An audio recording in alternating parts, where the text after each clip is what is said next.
everything is eternal. Well, they don't consider themselves pure devotees. They consider themselves dependent on each other.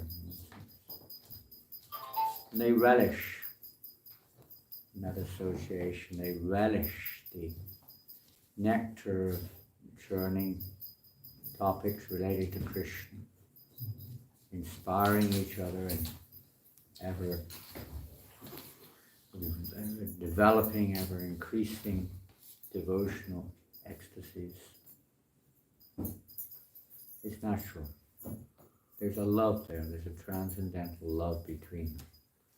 So, at the same time, unlike the material world where lamentation, separation, it may be that our attachment increases, they say. Absence makes the heart grow fonder. But it also has a tremendously painful and almost unbearable consequence in the material world. We hear the similar thing in separation from Krishna or his devotees. From the external point of view, it's understood that internally, there actually is another form of transcendental bliss, where their ecstasies grow in unparalleled ways, even more so than in union or in meeting or in being together. That also then unlimitedly expands in various ecstatic ways. But the apparent separation is only, you could say, from the external vision, but is experienced by the pure devotees, and that experience is one which intensifies their bliss and their happiness and their love. But it manifests in this way, and they do experience that, this unbearable separation. And we'll see that in the life of Narottama Das Thakur. And this song was compiled by him in this mood, particularly when his own best friends left the world. His spiritual master, Janananda Goswami, and his closest associate, Srinivasacharya, and another very close associate who's just like a disciple, but not, he was a disciple of Srinivas, but Srinivasacharya gave him to Narottama Das because they were spontaneously attracted to each other in divine devotion. Ramchandra Kaviraj. But at the last stages of Srinivas's life, of course he had not revealed this generally to the world, but he went to Vrindavan and he requested Narottama Das for his disciple to accompany him. So Narottama naturally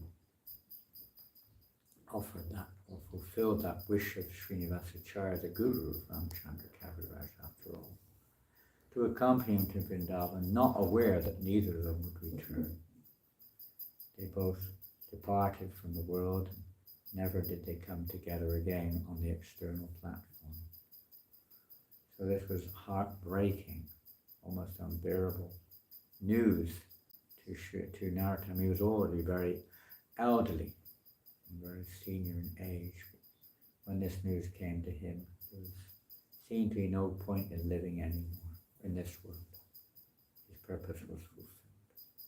So this psalm was written specifically in relationship to the departure of Srinivasacharya and Ramchandra Kaviraj, as well as many other associates of Lord Chaitanya who Narottama didn't necessarily have direct contact with, but had similarly contact in the transcendental sense of the word within his own heart, his own consciousness. He was just lamenting why he was not able to have their personal association during Lord Chaitanya's manifest pastimes.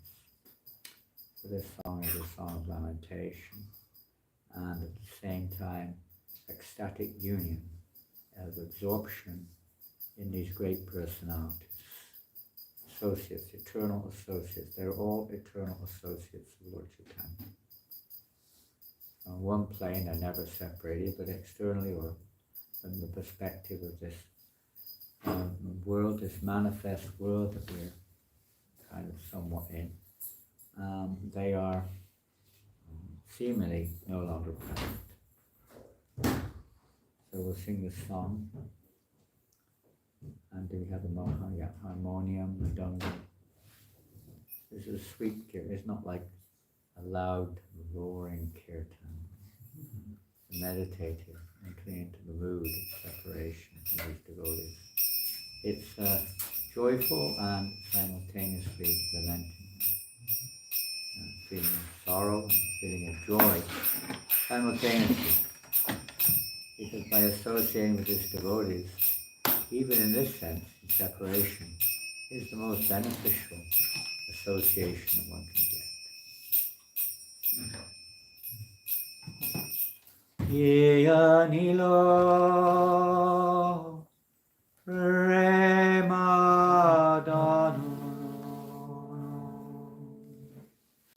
Corona Patrol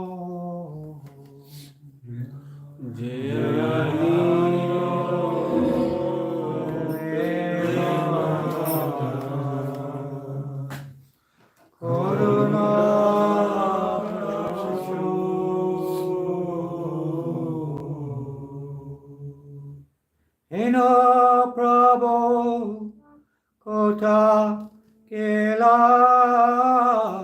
Charyo Thakur Ena Prabhu Kotha Gila Acharya Thakur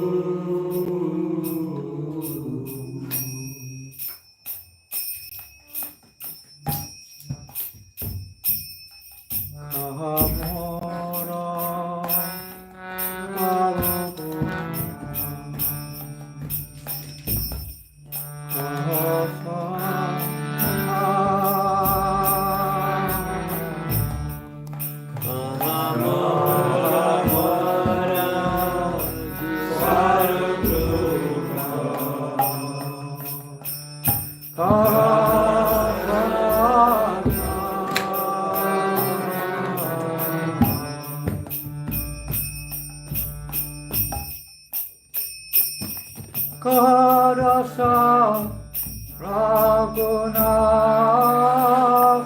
Patita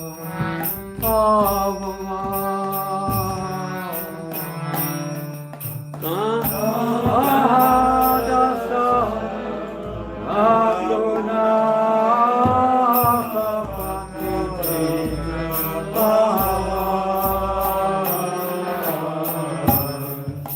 Don't be too passionate to start. Wait a second.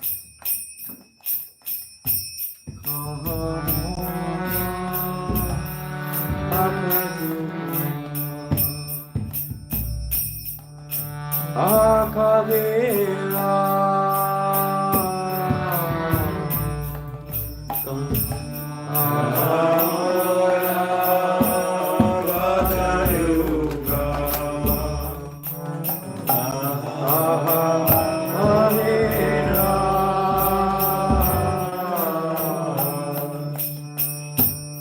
Ekakale Otagela Goro Natara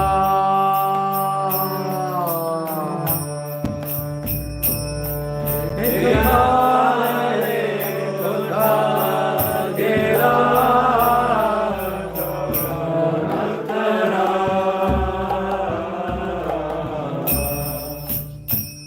Natara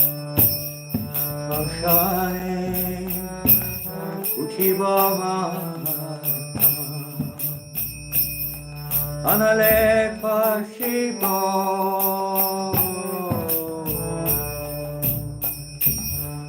Sashane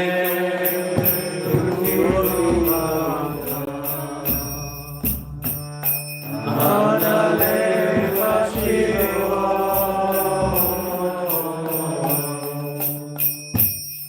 Gauranga Gunera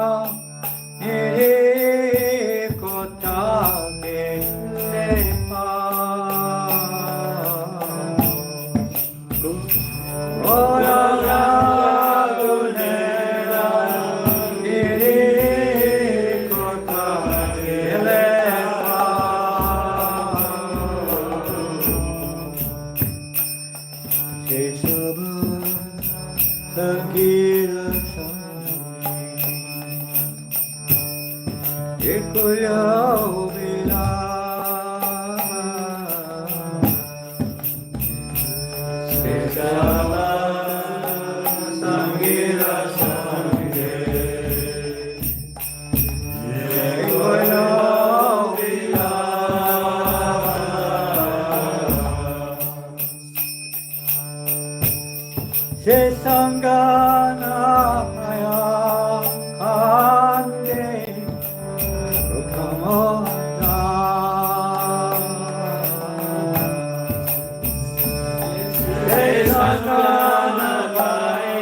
Srila Prabhupada ki jai.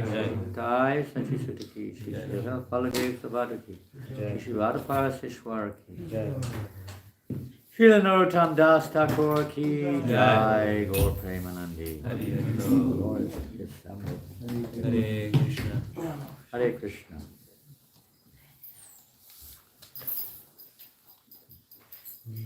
Now we'll sing another song. Krishna Mahaprabhu. This is called Sri Sri Narottama Prabhu Ashtakam.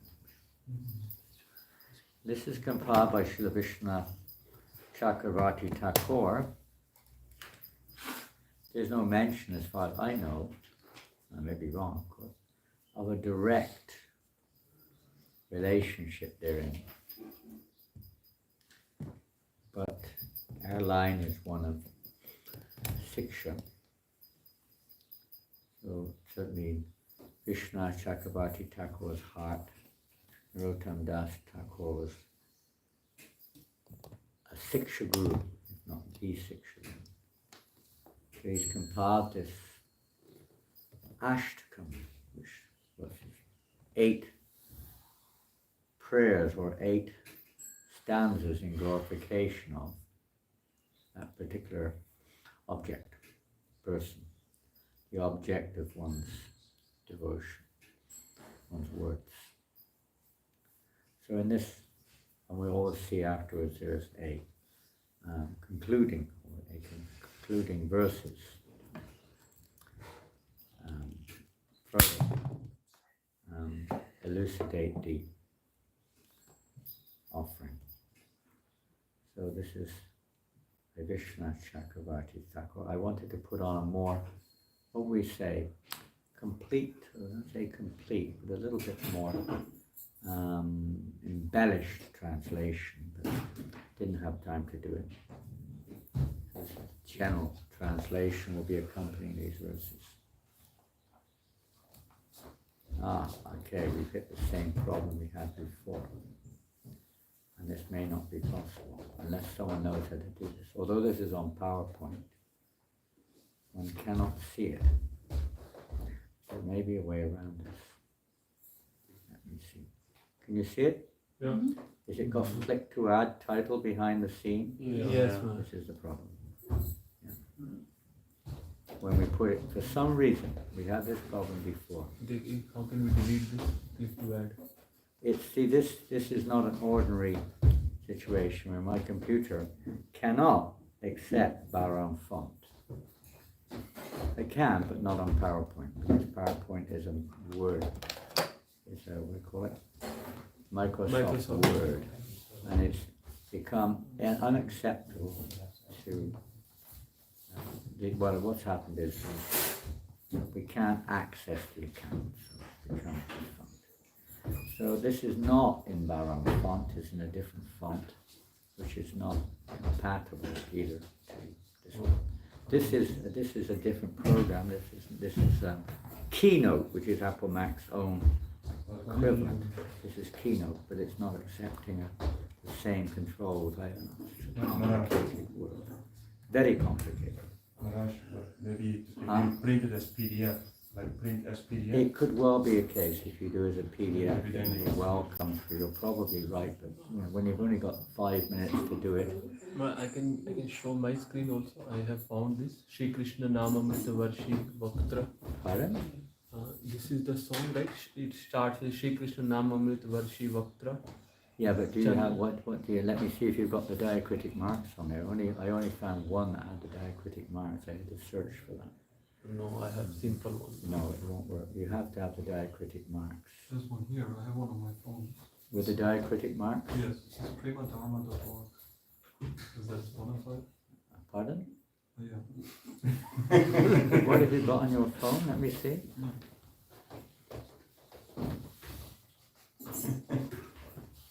You don't have diacritic. Yes, it's the right one. Yeah, this is the same one I got it from by the looks of it. Premadharma.org. Whether it's bona fide or not, it does have the song with the diacritic marks. I don't know the other one. You can try to find it. Anyway, what we'll do is we'll go back to other screen if we can. Put it on. No, it doesn't come up. Is that it? Yes. I've got it. Yes. It's working. Is that coming from you or coming from me? It's coming from my computer. Yes. Is it on the screen? Yes. Somehow or another we've managed to swing it around. It's not in our power, it's just happened. It wasn't happening before. So this song we will endeavor.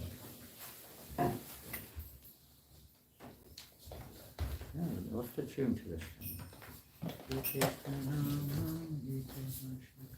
Many of his songs are in the tune of Samsara Das.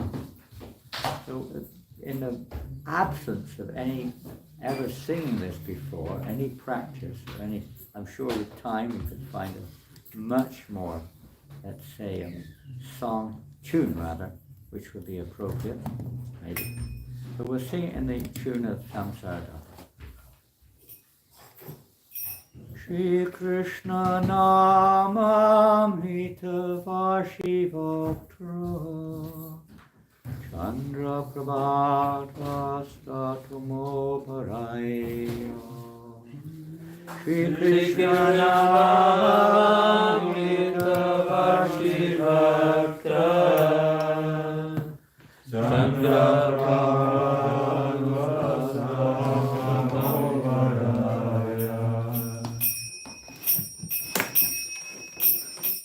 Gauranga Deva Nuchalaya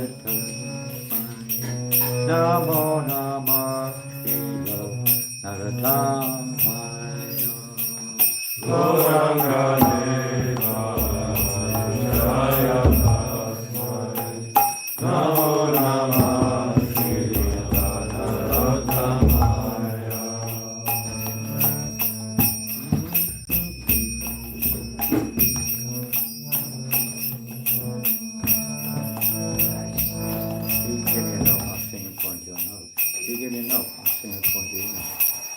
Easier for me to adjust than you.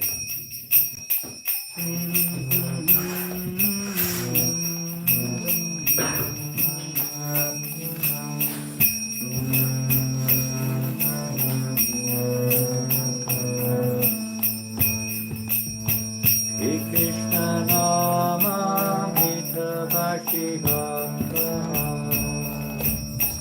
Chandra Prabhava Statumo Shri Krishna Nama Mita Vashivatra Chandra Prabhava Statumo Gauranga Deva Nuchalaya Namo Namah Gauranga Deva Nuchalaya Namo Namah I offer obeisance, and offer obeisance again and again unto Srila Narottama, servant of Sri Gauranga Deva, who dispels the darkness of everyone's ignorance, to the splendor of his moon face, who showers the nectar of Sri Krishna's pastime, Sri Krishna's name. It'd be good if I had someone here tapping the buttons. Would you like to sit here and do that for me, please? One of you. You better come on the other side because we're going to be switching over my face.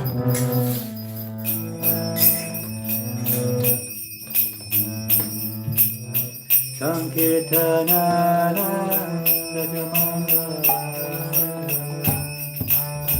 Danta Juti Joti Sankirtanana Rajamana Hasya Sangaduti Jogita Dinakaya Veda Shuddha Namo Namah Veda Shuddha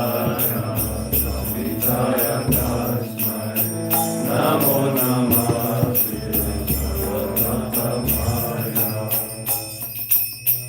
offer obeisances, and offer obeisance again unto Srila Narottama Thakur, who is bathed in streams of tears and perspiration, and has illuminated the directions with the luster of his feet, amidst his gentle smile, arising from the bliss of Sankirtan. Vedanga nama shuti matra chancha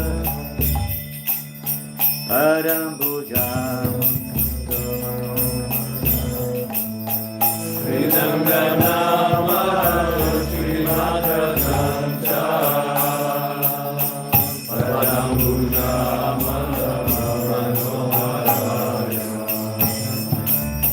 Sajaka Namo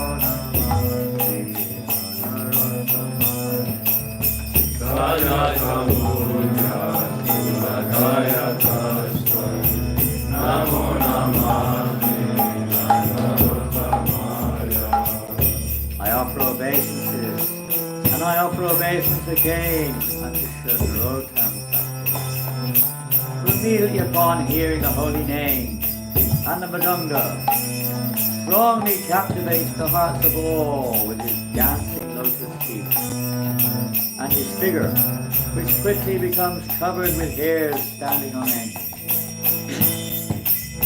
Gandhava Gava Kshapana Palat Bhisma Pita Shekha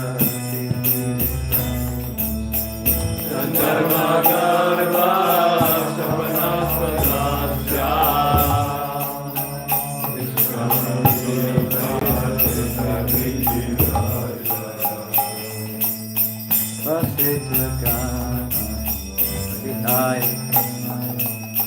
Namo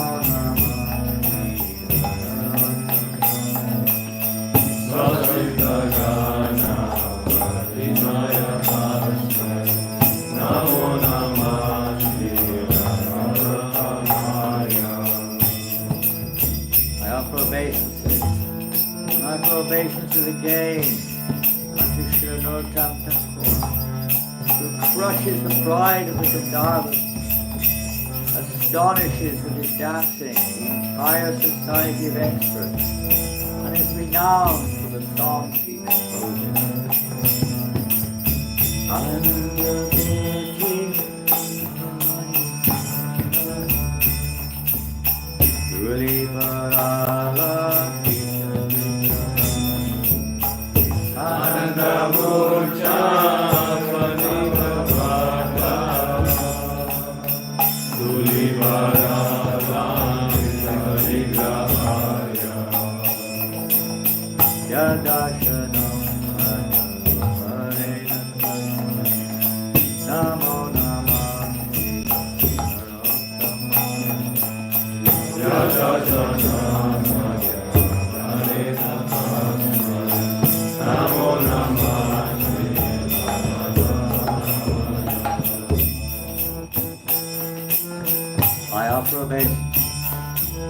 I offer obeisances again unto Srila Narottama, whose sight is attained only by an abundance of good fortune, and whose figure, having fainted in ecstasy and fallen to the earth, shines decorated by an abundance of justice. Dale stale asla vibhava papi Krishna nya Krishna Dale stale asla vibhava papi Krishna nya Krishna yana sammadina Emulita Namo Namo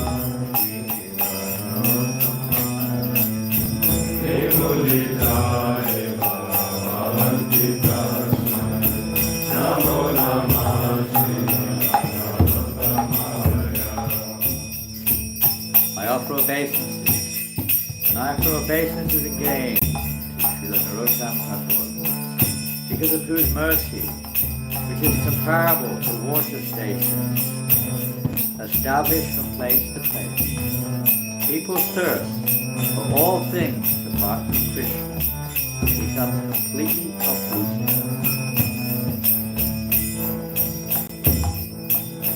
Jabati nishto malaikike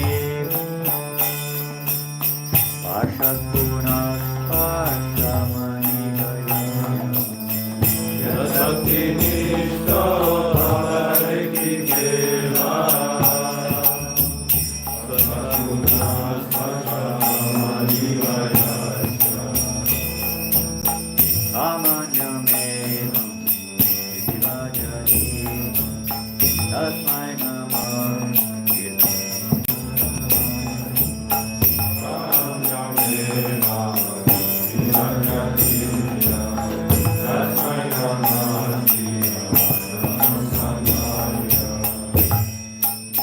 I offer obeisances unto Srila Narottama Thakur, whose constancy in bhakti is like a line carved in stone, whose touch is like that of philosopher's stone,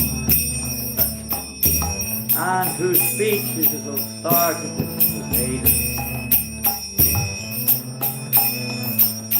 Vrajaiva bhakti kimayam kinesham vairagya satam manidoni Vrajaiva bhakti kimayam kinesham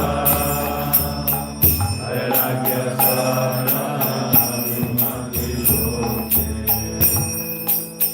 Sambhavyatena Divindajaya Tasmai Namah Sambhavyatena Divindajaya Tasmai Namah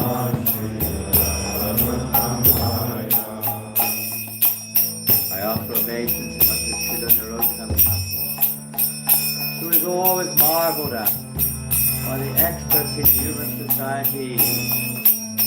Is he verily the embodiment of bhakti, or is he the essence of detachment personified?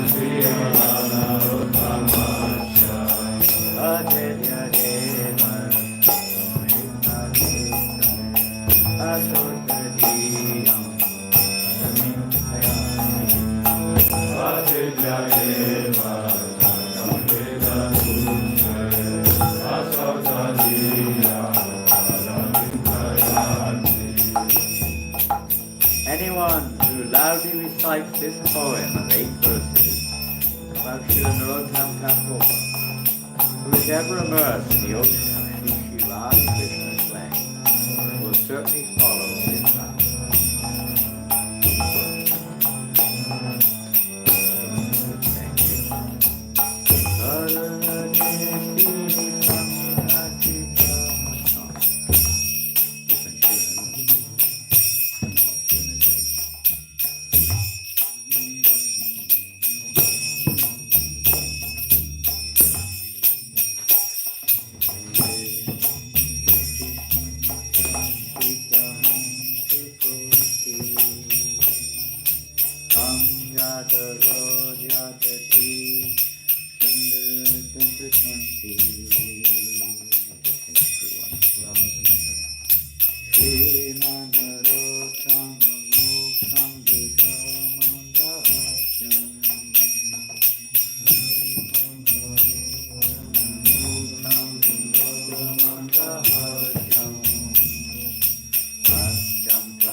glance of compassion.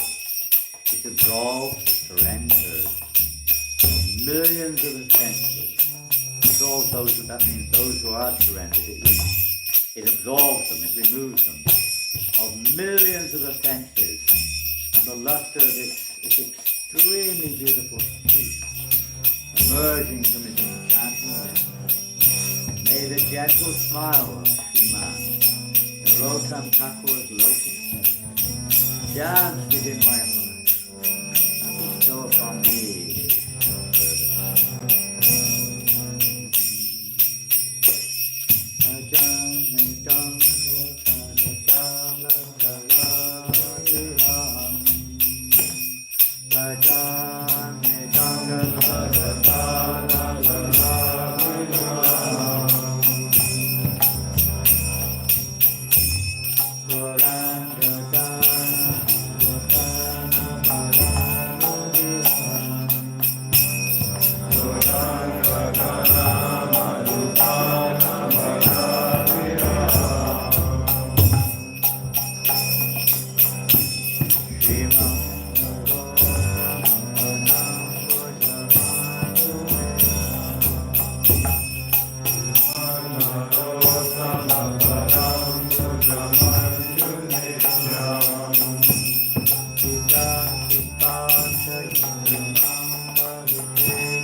Delightful, the resplendent sounds of the mridangos and kartals, and delightful with an abundance of drinking of the nectar of songs about Gauranga.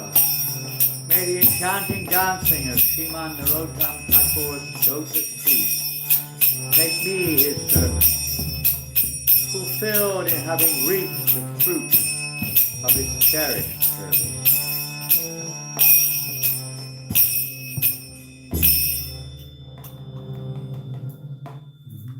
Janananda Das Thakur ki jai.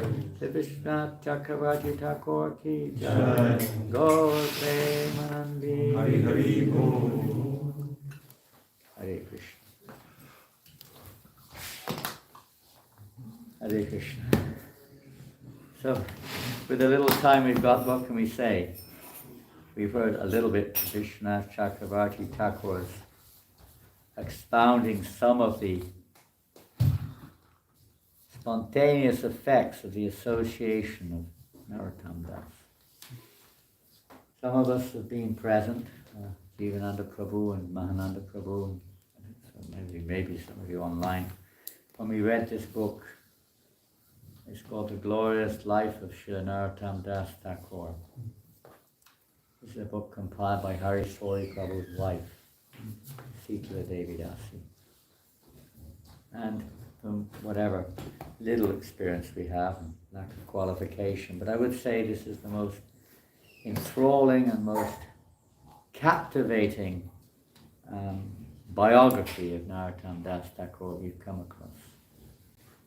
It's an irresistible. Mahananda described it as the best book he's ever read. And it definitely falls into that category. It's a personification of Srimad Bhagavatam in living form. It's a personification of Chaitanya Charitamrita in living form. It's a personification of pure devotional service, which is, you could say, digestible for all forms of devotees. No matter how neophyte or advanced one is, it is relishable to the extent that we've just heard, that it removes all of the inclinations for other forms of so-called pleasure or philosophies or whatever it may be that people get captivated or we get captivated by. It is 100% captivating. And of course she's a very good storyteller. So when you compile biographies, which are she's based it on all the existing biographies and comments of acharyas on Narottama Das. It's not just one-off book, but all the various scriptures which were compiled after the departure of Narottama Das Thakur, and even before, references were there to his appearance. She's taken all this into account and blended it into a very digestible format, which is almost, as I say, we're reading it, not from here, reading from another book this morning, how a drunkard with every drop of wine wants more. A child with every sweet wants another one. Does not know, there's no limit to their wanting another one, even if they're sick. The taste still wants another one. The drunkard, only when it's no longer possible does he stop. And it's nice, there's a little comment on the back here by our godbrother Chaturratma Prabhu. He says, now Chaturratma Prabhu, if you've been on Indradyumna Maharaj's parikramas, Indradyumna Maharaj, as many of you know, is really a follower of Narottama Das Thakur. And I can't remember all the histories, but many of his deities have their origin in or through Narottama Das Thakur's descendants. And he's very much in that mood of spreading the holy name. Festivals. Narottama was very famous for the holy name. Spreading the holy name, establishing kirtan, which would be relevant to expand Lord Chaitanya's mission, inspiring everyone else in kirtan, and establishing the most essential festival that exists in the universe, Gopurnim festival. He was the main instrument of that festival, you could say, or of its manifestation, its conception. So, and Chaturratma Prabhu, one of the reasons he's always practically traveling with Indradyumna Maharaj, at least when they're in India, is because he's also has one of his specialities in life is to absorb himself in the lives of our acharyas, the saints, especially the followers of Lord Chaitanya. So amongst those, Narottama Das Thakur. So he's very familiar with the life and pastimes of Narottama. And he comments on the back of this book. This is without a doubt one of the most fulfilling, entertaining, informative and enjoyable books about the histories of our acharyas I have ever read. In the end, after the final page is turned, one looks eagerly for another page, another chapter, another volume. Of course, we're left there at the end to read it again.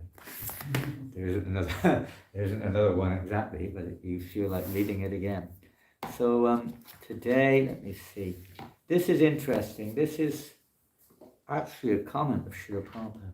I think we're in our rights to start here. Om Jnana Timarandasya Janananda Shalakaya Chakshur Militam Yena Tasmai Shri Gurave Namaha Sri Chaitanya Narottama Apitam Yena Bhutale Svayam Rupakadamayam Vedati Svapadantikam Vandeham Shri Guru Shri Sapatakamalam Shri Gurun Vaishnavanscha Shri Rupam Sarvajatam Sarvana Raghunatam Vitam Samsajivam Sadvetam Savadutam Parejana Saritam Krishna Chaitanya Devam Shri Radha Krishna Sahagana Lalita Shri Vishakam Vitamscha Hare Krishna Karuna Sindhu Dinabandhu Jagatpate Gopesha Gopika Kanta Radhakanta Namostute Tapta Kanchana Gaurangi Radhe Vrindavameshwari Vrishabhanu Sutadevi Pranamami Haripre Antikapatarubyascha Kripasindhubhyeva Patitanam Bhavanebhyo Vaishnavebhyo Namo Namaha Sri Krishna Chaitanya Prabhu Nityananda Shri Advaita Gadadhara Srivasadi Gaura Bhakta-vrinda Hare Krishna, Krishna Krishna, Hare Hare Hare Rama, Rama Rama, Hare Hare. This is published by Inward Publishers. And I thought it said inward, because certainly this book will take you inward very deeply. The Inward Publishers are taking us inward. into our very self. And the association Narottama Thakur helps us to see ourself. First we will see the nature of our, you could say, devious illusion, whatever it is, the coverings of the self, that by going through this with an open heart, our heart will become renovated. Prabhupada wrote, no he didn't write, he spoke this. The prayers of Narottama Das Thakur. This sound, Prabhupada said, is above the material platform. It is directly from the spiritual platform. And there is no need of understanding the language. He's referring to the many songs which Narottama compiled from his heart. Which we sang. We just sang one, Yaya Nilo Prema Dana. So many songs there you can remember. Sri Krishna, Chaitanya, Gauranga, so many famous songs are there which we sing regularly. Sri Guru Charana Padman, so many songs. It is just like a thunderburst, Prabhupada said. Everyone can hear the sound of thunder. There is no misunderstanding. Similarly, these songs of Narottama Das Thakur are above the material platform, and they crack like thunder within your heart. Prabhupada said. Quite powerful. And we don't have much time, and we're going to read, and no time to explain much, but as we read one or two of those sections, things will become a little clearer. Let's see how long this chapter is. It's short. So I'm going to read something which is a prelude,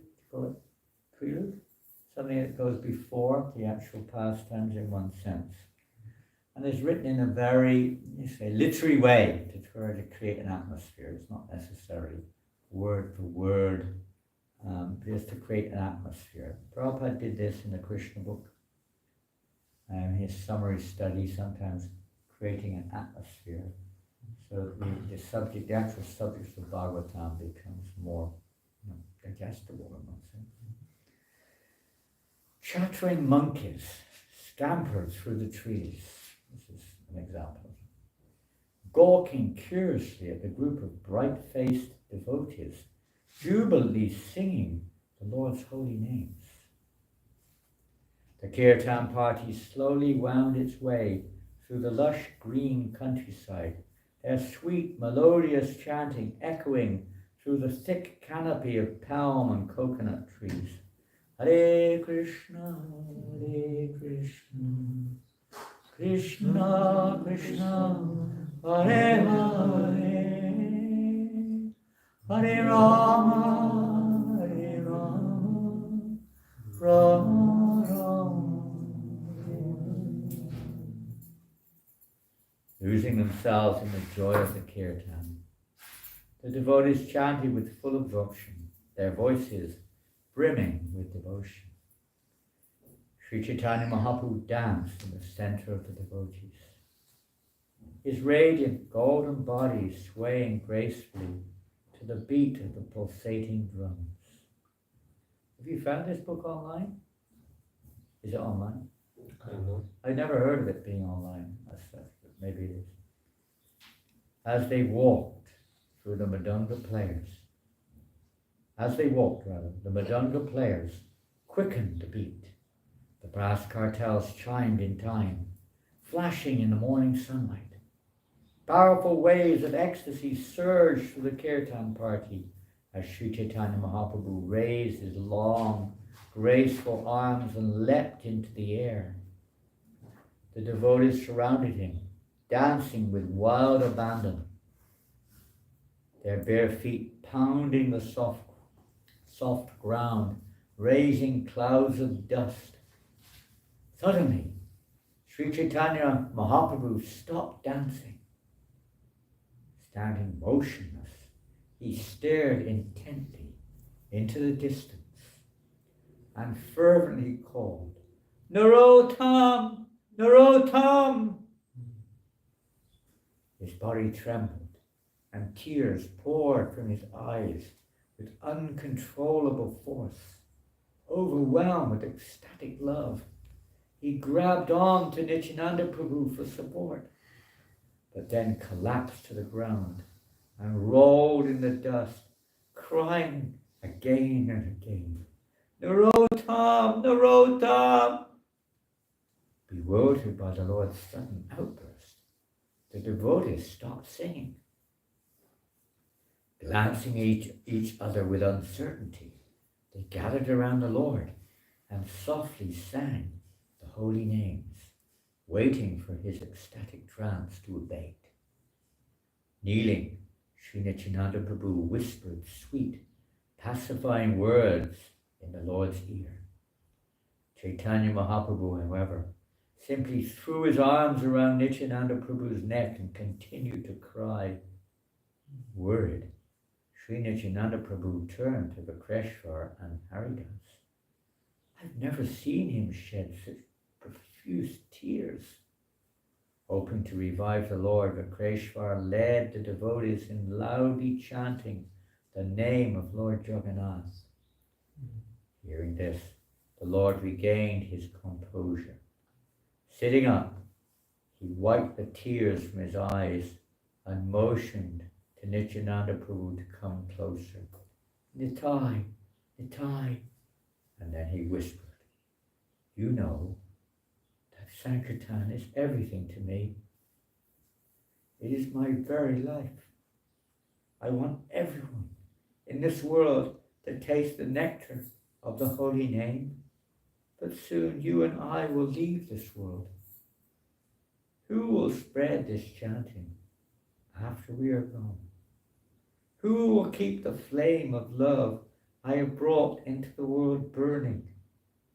Before I leave, I must empower someone to carry on this wonderful Sankirtan movement. I have such a wealth of love of God. I must leave it with someone.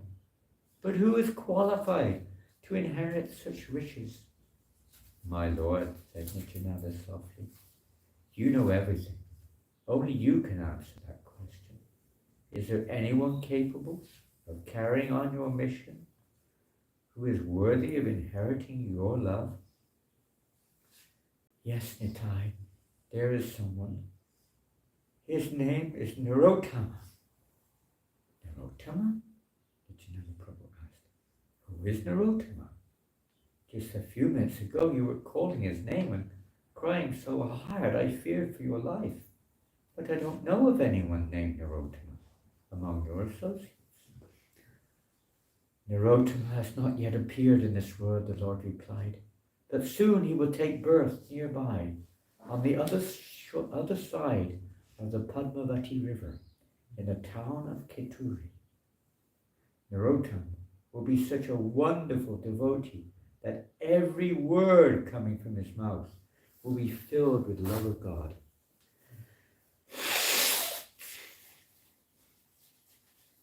And anyone who sings his praises will certainly attain love of God. If I leave my love with him, it is certain that the nectary ocean of Sankirtan will continue to flood the universe. Puzzled, Nityananda inquired, but if Narottama has not yet been born, how will you give him your love? Sri Chaitanya Mahaprabhu smiled. Tomorrow I will enter the Padmavati river and deposit my love for Narottama to receive in the future. At the appropriate time, you must guide Narottama to the river bank to collect the divine treasure that awaits him.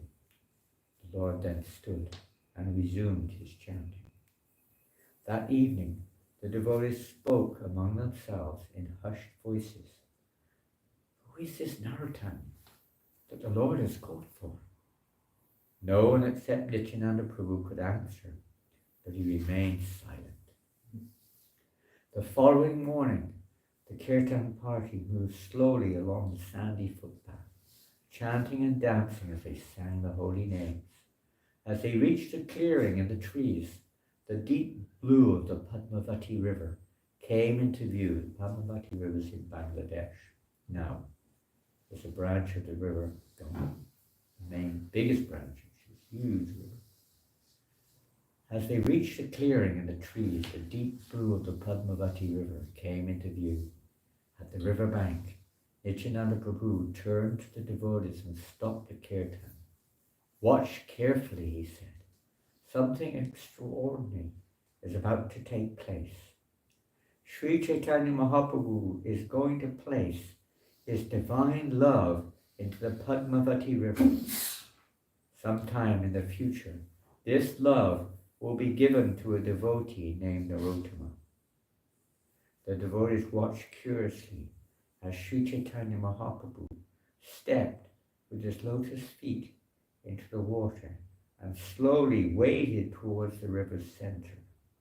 To their amazement, the placid river swelled with joy. Transformed by the Lord's touch, the water appeared to dance in glee, swirling and gurgling as it rose higher and higher. Within moments, the river overflowed with ecstasy, spilling over its banks and gushing onto the land. All at once, an extraordinarily beautiful woman rose from the waves. She stood before Sri Chaitanya Mahaprabhu with folded palms. Her silken garments shimmered in the breeze, and her jeweled crown sparkled in the morning sunlight. She asked humbly, "My Lord, how can I serve you?"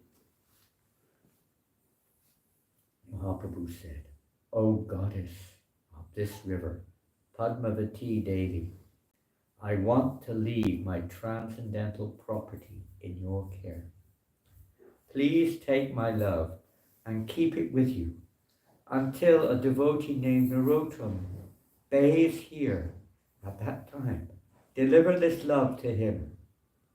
"Yes, my lord," she replied submissively. "But how will I recognize Narottama?" Lord Chaitanya said, "When a young, dark-complexioned boy who is filled with love for God enters your waters, causing them to surge and flood the land as they did today, you will know that is Narottama." "But my lord," she asked, "if this boy has so much devotion that his touch will cause me to overflow with ecstasy even before he has received your divine treasure, what will his condition be after receiving your love?" "Don't worry," the Lord interrupted. "Narottama will sustain my love. When he comes, simply give my love to him." Quivering with joy, Padmavati Devi received Mahaprabhu's love, offered her obeisances, and disappeared into the receding waters. The devotees who observed this exchange stood transfixed, mouths agape, and eyes wide with astonishment. Sri Chaitanya Mahaprabhu turned to them and said calmly, "Begin Kirtan." News of this miraculous incident quickly spread throughout the land. Devotees everywhere waited eagerly for Narottama's appearance, each of them hoping for the opportunity to meet such a special devotee. So that's just the little introduction there. We don't have time. It would take a long time to read what happens next. And it goes on, and of course, the subject matter is unending and unlimited, but just some little drops are revealed here in this great literature for our purification, our inspiration, and everything else that we aspire for. And we will read the final pastime. Bear with us. But before we do, interesting features are many. We mentioned one or two in between. One is that when Narottama did appear in Keturi, he was the son of a king, Krishnanand. And the king was from what's known as the Kayastha the Kayasta community. Kayastas are considered in Bengal as, although they're very intelligent and they take responsibility, leaders, but nonetheless, as far as caste goes, they're considered Shudras. So he was considered by the Brahmin community as a Shudra. And then one of the main aspects of Lord Chaitanya's mission is to, as we heard just now, to deliver the holy name to everyone. So many times we see that Lord Chaitanya's followers like Haridas Thakur and even the Goswamis were mostly from Brahminical stock, but Rupa and Sanatan, they've been designated, or let's say, labeled as basically outcasts, because they become servants in the Muslim government. So they were cancelled, as they say now. They've been cancelled by the proud Brahmin community. They were no longer seen like that because of their association. So many times Lord Chaitanya, through this, Raghunath Das is another one, he's also the Kayasta community. So they were considered from low class, but they're the topmost of the devotees. And this was Lord Chaitanya's, one of his main teachings was to reveal how Vaishnavism is the objective goal of Vaishnavism and is the perfection of Brahminical life, without which is a disturbance, it's simply an impediment to the purpose of human life. So Narottama Das is a very profound example in this regard, because many times he was criticized over and over and over again because he was just he was so magnetic. Anyone with a slight sincerity in their heart was magnetically attracted to him. Kings, Brahmins, great sages, everyone, persons of all castes and orders of life, animals, everyone was magnetically attracted to him. Personification of love of God. This was Lord Chaitanya Mahaprabhu. He also got criticism from certain sources. Eventually, of course, that was rectified. Same with Narottama Das. Especially the Brahminical, the Brahmin class was many of them, not all, but many were very critical. Many of them were not. Many of them took shelter, like Ganga Narayan and others. They were from Ramchandras also. They were from Brahminical backgrounds, highly qualified Brahmins, but they were captivated. They could recognize the transcendental nature of Narottama very quickly. And they took shelter of him, taking initiation from him, became his disciples. This became an outrage amongst the caste Goswamis, caste Brahmins. Such an extent they tried to totally destroy Narottama Das Thakur and his whole so-called community, which was becoming very extensive at a certain point of his devotion. So, of course, they were also convinced, but for a long time it was like that, and we'll hear one of those instances. There are many other paths, and one we'll tell is, we just heard about how Lord Chaitanya deposited his prema in the Padmavati river to be later received by Narottama. And when Narottama was born, it's customary that astrological charts are made, and the astrology was incredible. It's a Mukta Purush. This child is like, it's an amazing chart. I mean, it's just unbelievable. It looks like he's the Lord Chaitanya has come again or something. It was such a chart. But there's one defect. Oh, no, there's one problem here in the chart. What is that? The king said, tell me. Be careful of rivers. Don't let your son go near any river. Very dangerous. Very, very dangerous. Oh, the king thought, my goodness. The river wasn't very far away. So his whole childhood, he kept his son very, very far from any river. He wouldn't let him go near the local river. He always had special arrangements, never talked about rivers. Otherwise he was afraid his son might want to see a river. Rivers were dangerous. Sometimes different things in life, sometimes people say cars, different things are dangerous. in your chart. Be careful about certain things. In his chart, rivers were the dangerous thing. In a material point, from the material perspective, not from the transcendental one, but from the material one. Yeah, so the king was very cautious like that. But Lord Nityananda had been given the order, when the time was right, to guide Narottama to the Padmavati. So, in a dream, vision, we call dreams, it was like a transcendental vision. Lord Chaitanya appeared to Narottama and told him to go down to the river Padmavati and take his bath. So, without anyone's knowledge, in the middle of the night, early morning hour, Narottama rose and left the palace, and some other guards were sleeping as usual, like devotees. When you leave them on guard at night, you usually find them, they wake you up with their snoring usually. So they were sleeping, and Narottama went down to the river, following Nityananda's order. And he took his bath in the river Padmavati, and what was predicted took place. And Narottama, when coming out of the river, his complexion changed. Previously he was blackish, now he was golden. And he was just rolling like a madman, ears standing on end and crying, Krishna, Krishna, crying the holy names of Krishna, rolling on the ground. People thought he was a madman, nobody knew what he was. When the sun rised, of course, Krishnananda and his family members, all the Vesas, they were, where is Narottama? Where has he gone?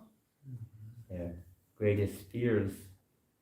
They were experiencing the greatest fear that, oh no, has he gone? Has he gone to the river? Where is he? Oh no, maybe he's drowned in the river. They were going everywhere looking for him. They couldn't find him anywhere. There was this golden complexion person rolling on the ground like a madman. At first the guards didn't notice. I mean, he didn't look like Narottama. But when the queen came and she saw this is our son. So they managed to bring him back home, but he was never the same again. He was a madman, intoxicated with he was always a devotee. Krishna was also a devotee. Parents were great devotees. Everyone was a devotee in one sense. But not like this. This was on another level altogether. And then she left, of course, he had the order. So Chaitanya told him he had to take in a vision also. Take initiation from Lokanath. He left, but he managed to escape eventually from home. And he went to Vrindavan, took shelter of Lokanath Goswami as his only disciple. That must be heard, and not now, but you must hear that. It's a real example of how a disciple-guru relationship should be, and how we shouldn't take it lightly. Neither taking initiation lightly, nor approaching initiation, or taking the responsibility for being initiated. It's a personification of the fullness of that relationship, we could see. And associated with all the other Goswamis there, whoever was still left there in Vrindavan, there were still some of them left there. I can't remember who, but some of them were left, maybe Rupa, Sanatan, few of them, maybe they were, I can't remember. Some of them were still around. And Jiva, maybe just Jiva. I think it was just Jiva. All the others had left the world by then. And it was quite this time after Lord Chaitanya's demise that Narottama appeared. So he left and went to Vrindavan. He went to all the places of Lord Chaitanya's pastime. So it took him a while. And maybe 30 years after Lord Chaitanya's departure, something like that. So most of the others had already left too. But he took shelter of Jiva Goswami, and of course that's most famous possibly stories of Narottama's relationship with Jiva Goswami and how he was empowered by Jiva Goswami. And Srinivasacharya was the first of the famous trio to take shelter of Jiva Goswami. Srinivas was senior. but together with Srinivas and with Janananda Narottama, was given the order to go to Bengal with the Vaishnav, Gaudiya Vaishnav literatures of the Goswamis and take them to Bengal and preach the message of the Goswamis. The idea is there was also to blend. The Goswamis in Vrindavan didn't really discuss much, or they didn't write much about Gaur Lila. In Bengal, it was only Gaur Lila. There wasn't much Krishna Lila. Goswamis was mostly Krishna Lila. So to understand that it's not two different paths, they're one and the same. The reason there, to blend the two and to understand that Chaitanya Lila, Mayapur is not different than Vrindavan. Pastimes of Lord Chaitanya are, in one sense, non-different than those of Radha and Krishna. It's in there. You could say the nature of the pastimes and everything appears different, but the inner heart's the same. The actual essence is the same. They go on simultaneously. So to bring the unity there in the apparent diversity. And the philosophy given by the Goswamis, the ultimate fruit, you could say, of Lord Chaitanya's mission, and the process, the absorption in Sankirtan, all blended in the form of Narottama Das Thakur, who is personified. He's known as the Gaur Shakti, the energy of Lord Chaitanya, especially Kirtan Shakti. He'd been given this directive by the Lord Chaitanya Mahaprabhu to establish Kirtan in a way which would be completely digestible, in a way which we follow that line, the line of Narottama Das Thakur, and of course with many other, you could say, variations on more than the traditions, but it's based on the teachings of Narottama, Sankirtan movement, basically, or at least the performance of Sankirtan. That was very, very much manifested in this festival which he arranged in Keturi when he returned later to Bengal. He arranged this Gaur-Purnima festival for the unification. The essential feature of this was to unify not just the philosophical, let's say, not contradictions, but apparent differences, to bring that together. But also the devotees. After Lord Chaitanya's departure, there were many branches of followers of Lord Chaitanya. Many of them have gone in different directions, as is usually the case. Various deviations or speculations and so on have come in due to association with other groups, especially with Muslims and Buddhists and caste Brahmins, because many of the followers are from these backgrounds. So many of them have been started to incorporate all various things into the line of Lord Chaitanya's mission. So to, again, re-establish the pure line of Lord Chaitanya Mahaprabhu, Narottama arranged this festival on the order of his spiritual master, basically, and also to install deities. And Janananda Goswami wrote a letter saying we must also install deities at this festival because it's necessary for people. Gaudiya Vaishnavas, particularly. So he did. Many sets were installed at that festival. Many significant factors are involved. One of them is he invited all the known Vaishnavas from near and far. Tens of thousands of Vaishnavas gathered for the festival. All arrangements were made. His cousin, named Santosh, inherited the kingdom of Krishnananda because Narottama was the only heir, actually. He left. So Santosh's cousin inherited it. But he was super rich. So he became a disciple of Narottama. And he made all the arrangements to provide unending facilities for the visiting devotees.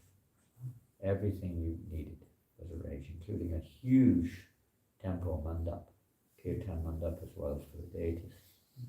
Huge arrangements were made. Thousands of people were engaged in providing for it. Srinivasacharya came to help organize. He was a great organizer. Janananda, everyone came. Whoever was still remaining of Lord Chaitanya's associates came. And particularly, Lord Narottama, but Nityananda had departed. His consort, Janavi Maharaj, was still there. she came. She was the guest of honor. She was the VIP.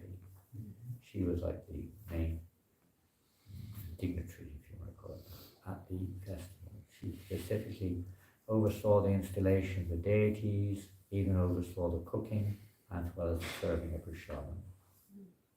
And to bring unity amongst all the devotees was her essential, say, input. To unify them all under the actual flag of pure devotional service, Gauranga. So this is the first official Gopani festival which is meant for unification. It's meant for that purpose. Serving the Vaishnav, unification, and expanding the Sankirtan movement. I mean, there's much more. We're going to now go straight to the end because there's so many things. And we'll read the last section here, the final departure of Narottama. Kindly lend your ears. So at this point of time, there's been, let me see where we're taking up here.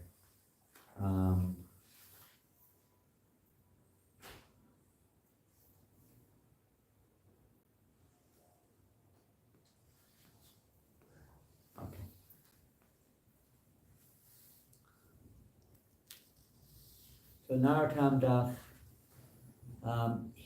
one of his disciples, I think his name was, what's his name, I've forgotten. Oh no, it was Ganga Narayan. Ganga Narayan's village was a distance from Kituri. And Narottama was getting elderly. And, he was becoming a little recluse, withdrawing himself, not even eating. So Ganga Narayan was thinking maybe he needs, getting very worried, is there Guru Maharaj was going to leave or what? So he suggested he come to his village for a while. So they did, they went to the village, Narottama agreed. Whilst at a village, it looked like, everything was going well. All of a sudden Narottama seemed to disappear within himself completely. Actually, a long period of time, he just looked like he was about to leave his body. And by whatever will of the devotees, the Lord, he came to again. But it was a very worrying moment, worse than any moment they previously had in Kituri. So they returned to Kituri after a while. And again, after a while, Narottama was becoming very reclusive, withdrawn. And when he heard news of Ramachandra and Srinivasa's departure, he really thought there's no point in living anymore. He compiled a song. And he compiled songs according to the situation throughout his life. And the songs we have are in Prajna, different songs, Prema Chandrika, different songbooks which we have. And now he's looking like he's really going to depart the world. And they had a bit of a bit disturbing situation for the devotees. Let's see, I can't remember the exact, I haven't read it since the day we read it a few weeks ago. Let's see. And then someone or other, he was in Kituri, there's a crowd of devotees around him. The crowd of disciples sat tensely before Thakur Mahashai, that's another name for Narottama. Staring lovingly at his face, they waited anxiously to find out why he had called them to his bhajan stali. He called all the devotees. After a very long silence, Narottama finally said, "In this fragile state, how can I live?" No one spoke, and Narottama looked compassionately at his disciples' stunned faces. Ganga Narayan could not accept that his spiritual master was showing signs of concluding his time in the material realm. He knew that Thakur Mahashai's condition was not caused by any physical problem. Rather, he was experiencing intense spiritual emotions. Still, he spoke up boldly. "Gurudev, we are all deeply concerned for your health. Perhaps it would be good for you to get out of this dark forest and have a change of scenery." Oh, good. This is actually explained, so forget what I said before about going to his village. "Maybe you can come to my house in Gambhila. It's a beautiful spot, right on the bank of the Ganga." Narottama was living in a very dark forest, hardly any sunlight. There, he said, you can bathe daily and get some warm sun, and my wife will prepare nourishing prasadam for you. I'm certain your health will improve. You might see some kind of parallel with Srila Prabhupada being in Vrindavan in his last days, and devotees encouraging him to go to Mayapur or some other place to get some fresh air, some change, some light. Everyone waited. Thakur Mahashaya appeared to consider the suggestion. All right, he said, smiling slightly. Let us go for Ganga Snan. Prabhupada said the same thing. Let's go for Govardhan Parikrama. Ganga Narayan heaved a sigh of relief, and the other disciples happily cried out, Jai, Jai, all glorious to Thakur Mahashaya. Arrangements were made, and the following morning Thakur Mahashaya was carefully ushered out of his bhajan study and brought to the temple in Keturi. After darshan, the party continued to Baluri, Ramchandra Kaviraj's hometown. There they were greeted by Ramchandra's brother Govinda Kaviraj. No one said anything about Ramchandra, but they sat down at Govinda's home and performed kirtan for the remainder of the day. The next morning they proceeded to Gambila. Arriving at the house of Ganga Narayan, the party immediately walked to the bank of the Ganges to take bath. Narottama entered the swiftly flowing water, slowly, his smile gentle. His disciples' faces shone with happiness. They had word about Thakur Mahashaya's solitary mood and frail health. For such a long time, it was a relief to be in his company again and see him step into the sparkling waters of the holy river. After a refreshing bath, they sat together on the sandy riverbank, basking in the warm sunlight. They chanted softly, savouring the depth and intimacy of this special experience.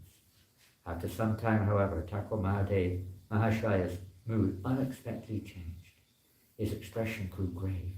He stared intently at the Ganges. Tears flowed from his eyes, forming rivulets down his cheeks. He seemed to have left his associates behind and become inwardly immersed. Without a word, he suddenly lay down on the sand and closed his eyes. Alarmed, his disciples spoke to him, but he didn't respond. Ganga Narayan felt like he had been hit by a thunderbolt. Not knowing what to do, he stared aghast at the peaceful face of his spiritual master. He had thought the change of scenery might be a welcome change, but now it appeared that Narottama had come to Gambila to leave his body on the bank of the Ganges. Devastated, they all surrounded their spiritual master and began kirtan. They could do nothing but pray and sing and watch helplessly as their beloved Thakur Mahashaya's chest faintly rose and fell. The villagers who had followed the party to the Ganges also gathered around, eager to have a last darshan of the famous sadhu. Sounds of wailing gradually mixed with the kirtan, and one devotee took over the lead, chanting special prayers for the protection of their Thakur Mahashaya. Another brought garlands and lovingly placed them around his body. Someone else brought water from the Ganges and sprinkled it on him. Hovering over the precipice between life and death, Narottama remained on the sand for the rest of the day. The tearful disciples continued to huddle around him on the cold, damp sand, and darkness eventually fell. The sound of the holy name and their sad cries echoed across the water and into the night. Day broke with a dazzling sunrise, and flocks of birds darting overhead. The sounds of the village awakening were faintly heard on the shore, where the men still sat, keeping vigil over their dear master. Narottama's condition had not changed. As the sun arced through the sky, it remained the same, much to the distress and confusion of his followers. Ganga Narayan sat like a statue, immovable and silent. His spiritual master looked so serene, and yet his own heart was breaking. It was inconceivable that he who had given him life and opened the doors to the sweet, mellow taste of devotional service, who had conveyed the superlative teachings of the Vrindavan Goswamis in his songs, who had taught him everything he knew about spiritual life, was now about to depart from the world. Ganga Narayan's anguish deepened as he recalled the many blessed moments he had spent in his Guru's association, his countless cherished words of advice, and the ecstatic kirtans they had relished. How could any of them live without him? Who would guide them? Who would protect them and answer their questions? Who could that sweet melodious voice, how could that sweet melodious voice of devotion be silenced forever? When the third day dawned without change, Ganga Narayan could no longer tolerate the intensity of his watch. Leaving his spiritual master's side, he wandered down the beach a short distance and sat alone. He rubbed the stubble of his unshaven face and noted with disinterest that his clothes were damp and disheveled. Racked with anxiety, he watched the hypnotic flow of the Ganges and berated himself for his foolishness in bringing Thakur Mahashai to Gambhila. Instead of helping, I am responsible for ushering my spiritual master to his deathbed. Tormented by guilt, he sat mournfully on the sand. I just can't accept his time has come. I can't think of this world without him. But it appears he is determined to depart. Again, very similarities with Srila Prabhupada's departure. Ganga Narayan covered his face with his hands. It's the disciple's duty to assist his spiritual master. But how can I possibly assist him in fulfilling this desire? From the depth of his heart, Ganga Narayan called out feelingly in prayer, "Oh Krishna, how can you take him away from us? We are weak and unprotected. Please, I beg you, be merciful to us.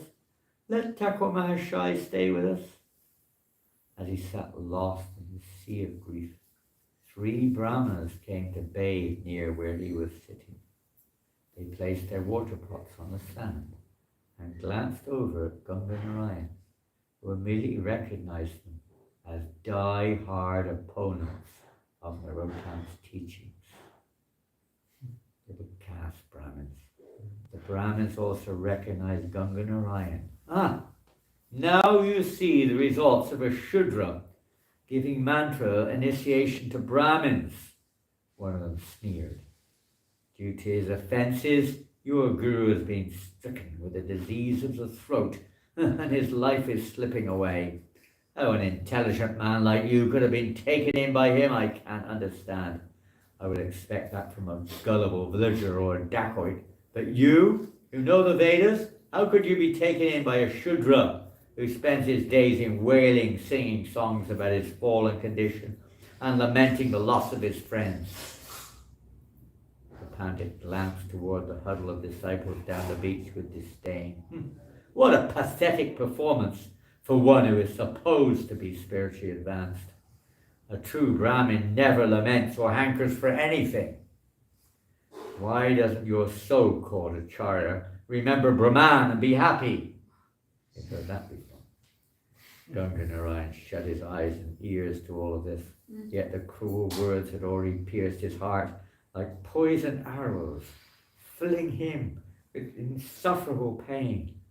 He flushed with anger but controlled himself. Even though his eyes continued to blaze, he stood to leave their offensive presence. But as he walked away, he couldn't restrain himself from reprimanding them. His anguish broke through and his words were fiery.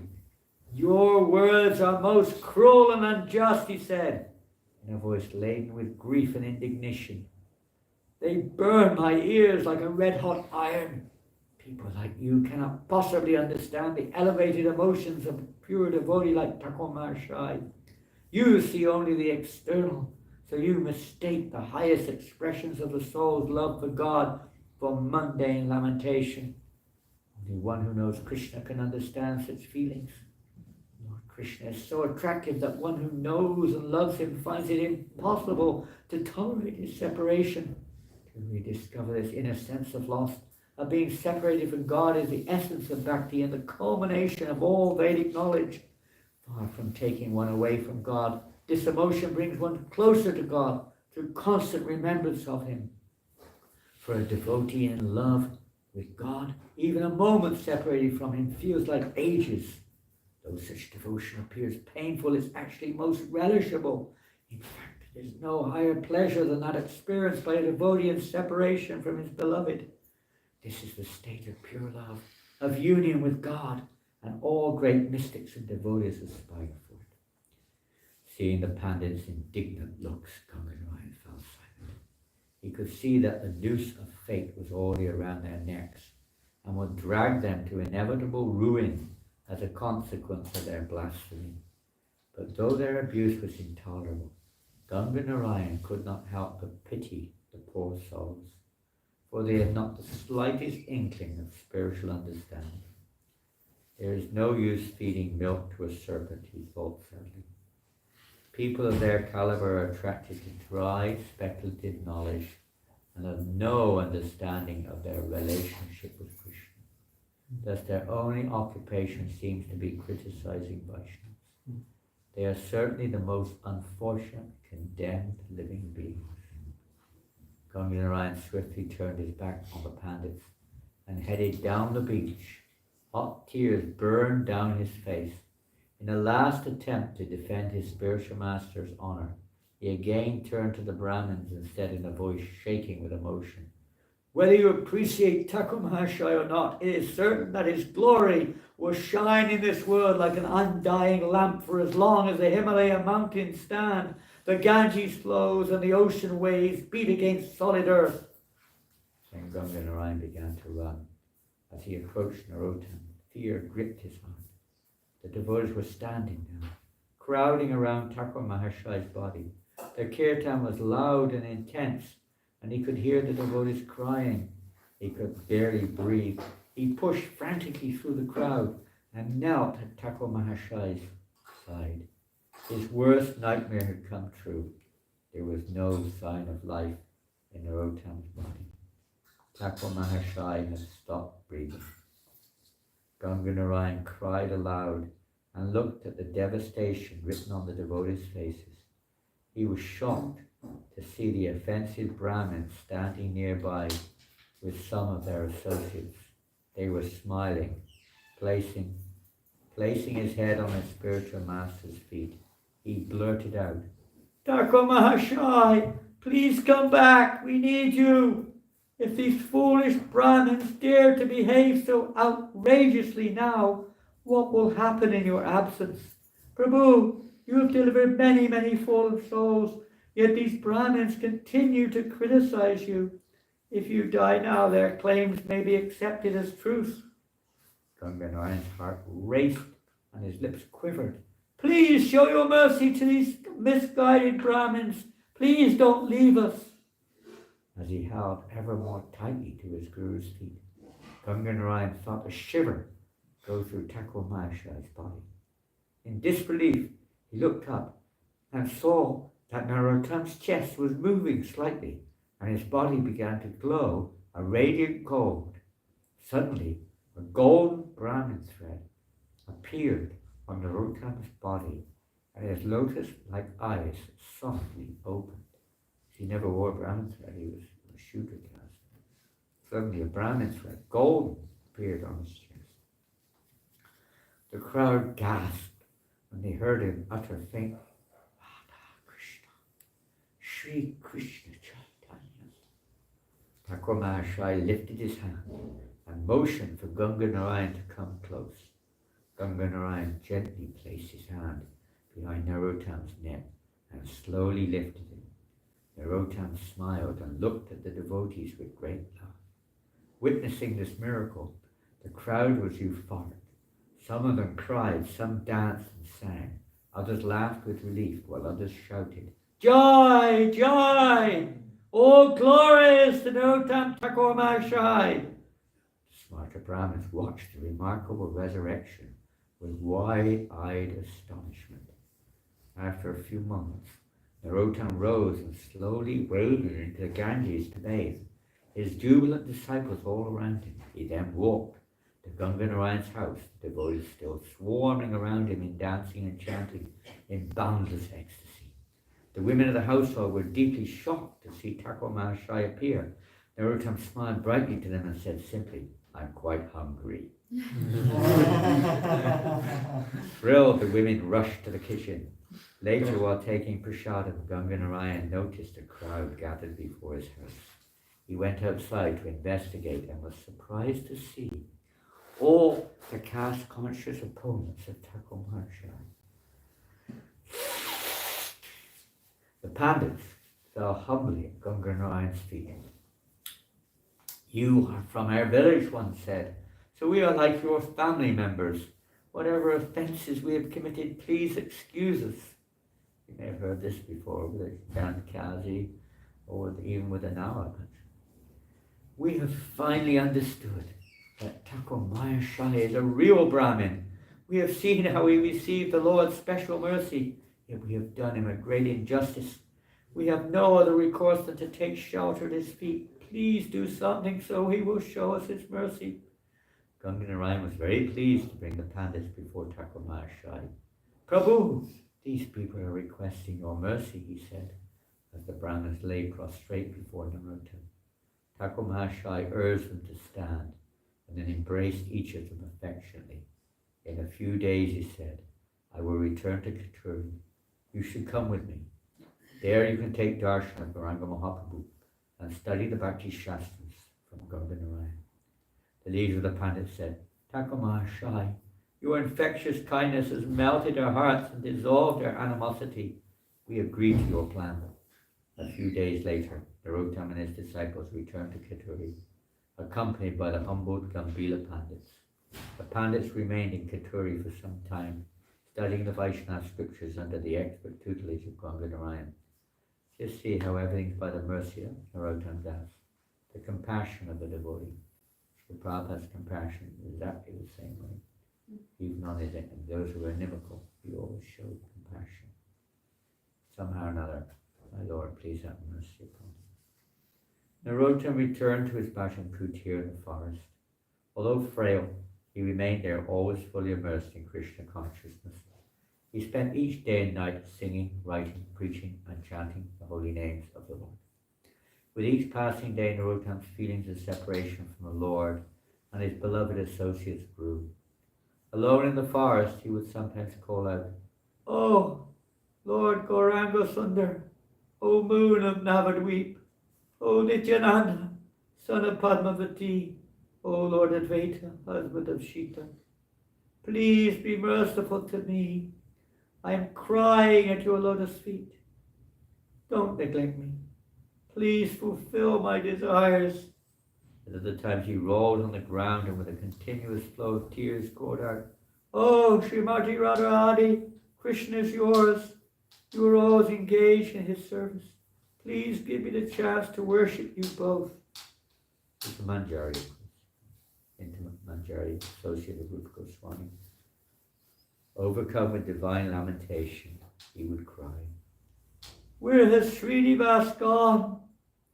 I had Ramchandra, but he has also left me. My life has become futile. Svarup, Rupa, Sanatan, Raghunath, be kind to me. My heart is pierced with the poisonous arrows of separation from you. If I cannot get your association, I will smash my head against the wall and enter into the fire. One morning, Narottama unexpectedly announced to Ganga Narayan that he wanted to visit the temple in Katuri and then travel on to Gambhila. Alarmed, Ganga Narayan protested, But Gurudev, how can we let you go back to Gambhila? You nearly left us the last time you were there. Surely you are too old now for such a journey. Thakur Mahashaya, however, was unmoved. We shall leave tomorrow, he said. Ganga Narayan stayed at Thakur Mahashaya's side as he entered the Katuri temple with a crowd of his disciples. Narottama lowered his aged body to the ground, bowing respectfully before each deity, then stood with folded hands before Lord Gauranga. Ganga Narayan noticed how his eyes glistened with tears as he stared lovingly at the beautiful golden face of the Lord. He appeared to be locked in a loving exchange with the Lord, oblivious to the crowd of anxious disciples surrounding him. When Narottama was lost in prayer, the temple swiftly filled up with disciples and other residents of Katuri. News of Thakur Mahashaya's unexpected visit had spread quickly. Hundreds of people crammed into the temple, eager to have his darshan. Ganga Narayan frowned slightly as he studied his spiritual master's face. Seeing Narottam's lips moving, he couldn't help but wonder what silent prayer he ushered as he communed with the Lord. He had noticed a change in Thakur Mahashaya. He seemed to have become so deeply immersed in his intense feelings of separation from the Lord, and his longing to be with Mahaprabhu's associates had become so profound that he appeared to have lost touch with the mundane realm. This intensity sometimes frightened Ganga Narayan. He tried not to think too much of it, but today, seeing Thakur Mahashaya's state, he couldn't help but wonder how much longer his beloved spiritual master would remain in this world. Ganga Narayan glanced around the packed temple room, noticing the anxiety on many faces. He shuddered to hear someone behind him whisper, "Why is Thakur Mahashaya going away? Is he leaving forever?" Stepping a little closer to Narottam, Ganga Narayan heard his spiritual master's hushed words. "My dear Mahaprabhu, please give your mercy to all living beings." As Narottam turned to leave the temple, Ganga Narayan heard him softly say, "I have finished my work in Keturu." Ganga Narayan was stunned by the dreadful import of these words. He dared not ask what his spiritual master meant by them. His heart heavy, he turned and followed his spiritual master out of the temple. Crowds of people swarmed Thakur Mahashaya as he left the temple. The people were eager to accompany him to Gambhira, but Narottam turned to the crowd and said, "It's not necessary for everyone to come to Gambhira. You should remain here and serve their lordships."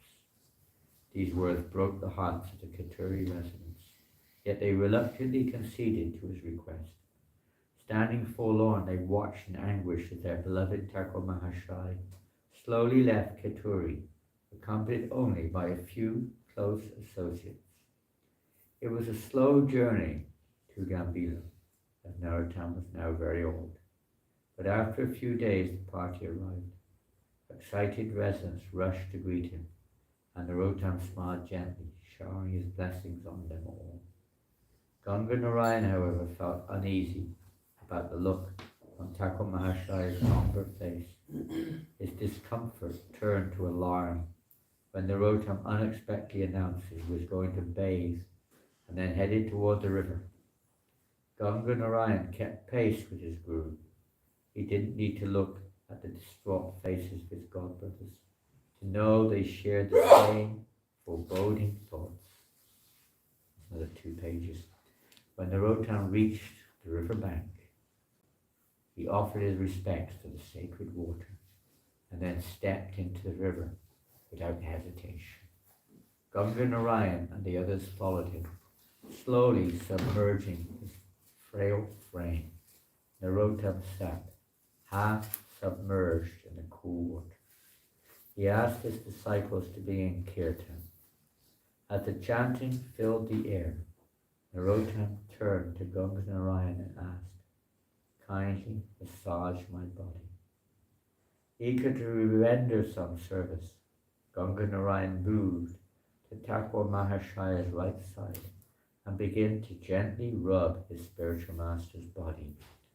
Ram Krishna, another disciple, moved to Narottam's left side to help with the massage. The rest of the devotees continued a melodious kirtan. All eyes were riveted on Thakur Mahashaya's face. His eyes were slightly closed and his face lit with an unearthly glow. His mood was unfathomably deep. Gradually his entire body began to emit a golden effulgence.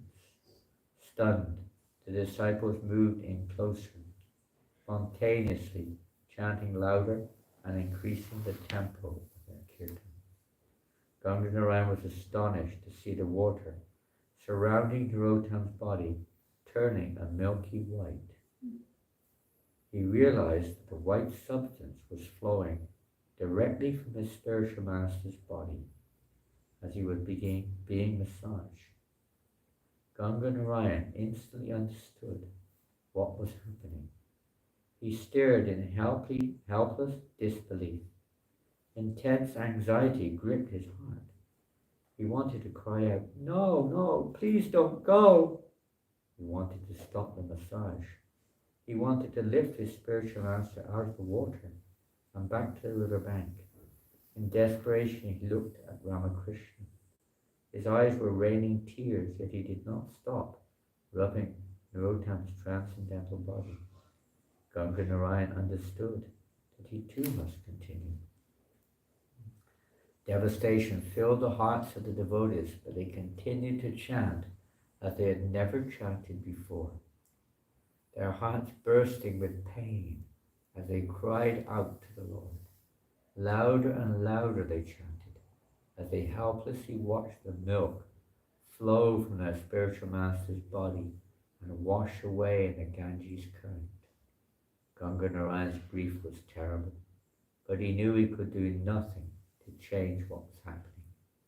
His beloved spiritual master, that illustrious ambassador of the spiritual world, the guardian of humility, the king of Kirtan, had decided to return to the spiritual realm.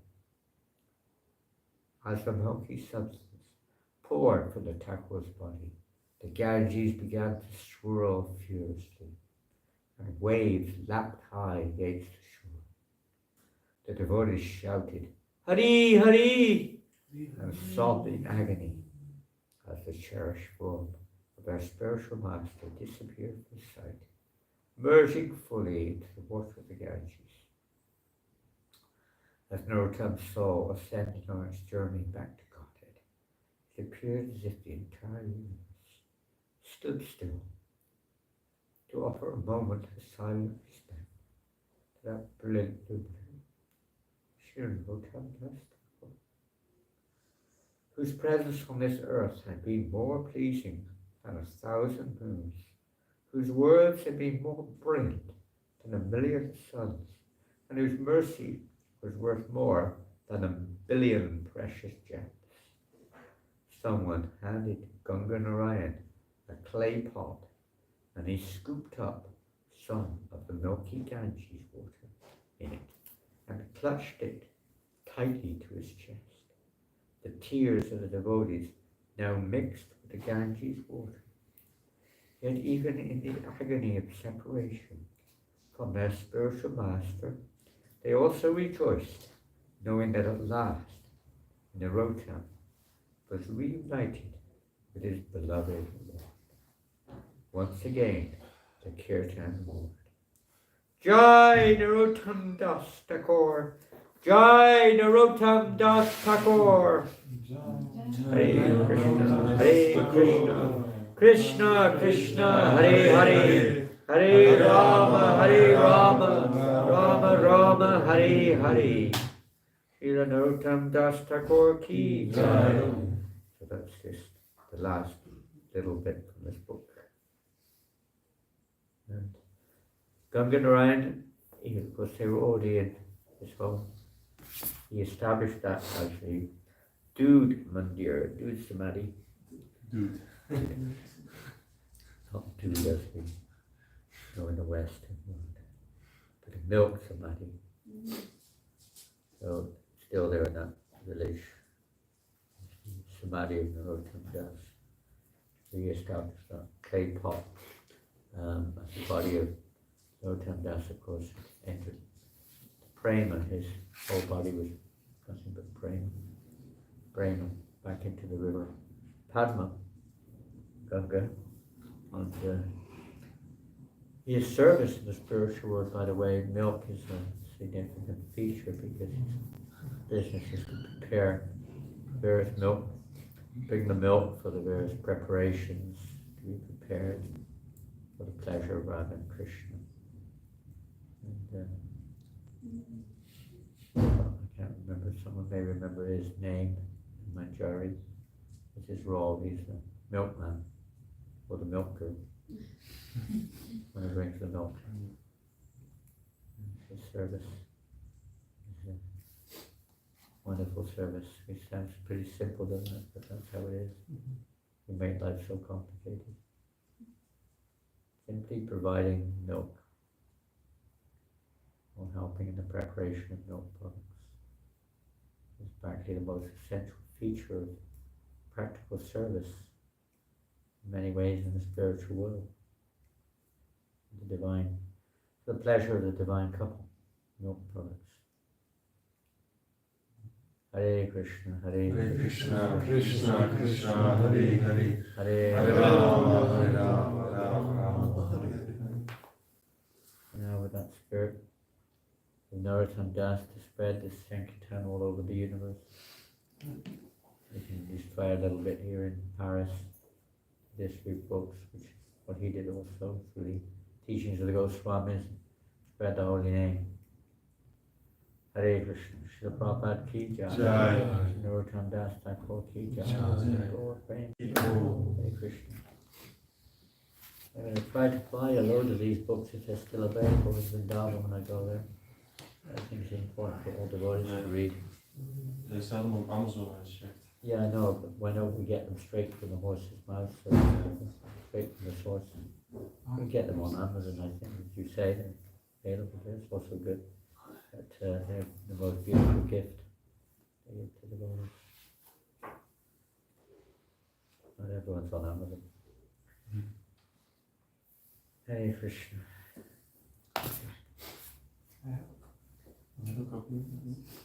Sounds good. Sanskrit.